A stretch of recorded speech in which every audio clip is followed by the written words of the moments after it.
संस्थाएं हैं जो इस तरह की ट्रेनिंग कराती हैं। मैंने खूब कोशिश की कि मुझे 30 का बैच दे दो फ्री ऑफ कॉस्ट, 6 महीने वहां रुकने खाने पीने की सब व्यवस्था है, लेकिन कोई तैयार नहीं है। मैं पहले 2 बैंक डायरेक्टर भी था, मैंने खूब कोशिश की कि आपको सरकार द्वारा ऐसी स्कीम चली जा रही है जिसमें 30 से 50% तक सब्सिडी मिलती है।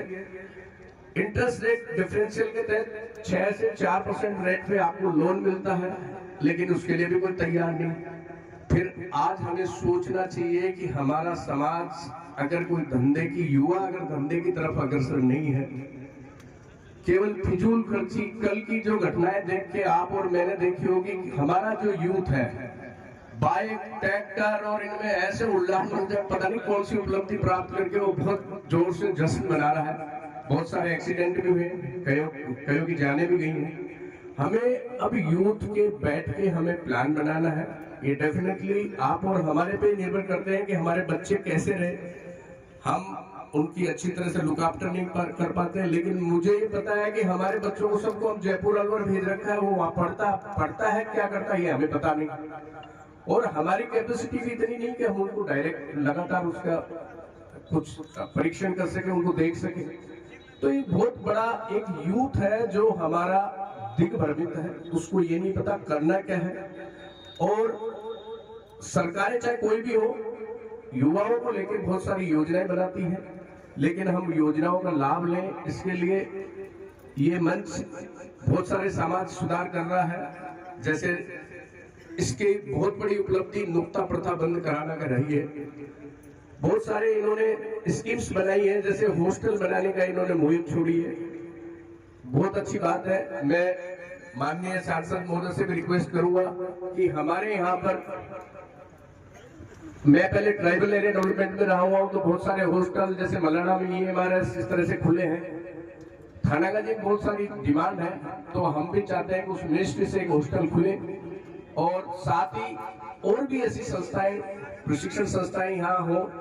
और हमें दरअसल सोचने का नजरिया चेंज करना पड़ेगा। हमें सोचना पड़ेगा कि सरकारी नौकरी सीमित है, हमें हमारी जो कृषि है, कृषि को हाईटेक लगाना पड़ेगा। मेरे पास खुद के 6 पोली हाउस है। मेरी पूरी नौकरी करने के बाद मेरी इनकम 3 लाख रुपए, लेकिन मेरी वाइफ की इनकम 10 लाख रुपए है। तो आप भी पोली हाउस और इस तरह की चीजें अपनाएं, ताकि आपके बच्चे को आपके घर में ही अच्छी नौकरी मिल सके, कहीं बाहर जाने की नहीं है। पोल्ट्री सेक्टर ऐसा ही है, डेयरी फार्मिंग कर सकते हैं, NLM के साथ बहुत पैसा मिल रहा है, उसके माध्यम से आप काम कर सकते हैं। इसके लिए जरूरी है कि हमें एक प्रक्रिया समझनी चाहिए, क्योंकि एक ऐसी चीज, ऐसा एक फील्ड है जिसको हम जानते ही नहीं, CA होता है। CA हमें DPR बना के देता है, DPR के माध्यम से ही बैंक लोन देता है।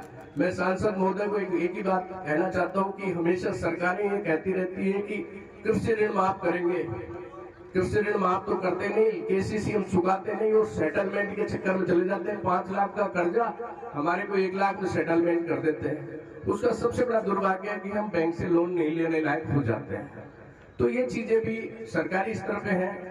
KCC में अगर कोई सेटलमेंट कराया हुआ तो उसको ऋण के लिए एलिजिबल माने, और कोशिश करें कि सरकार की योजनाओं का लाभ ले सके। सरकार के साथ ही हम लाभ की बात सोचें।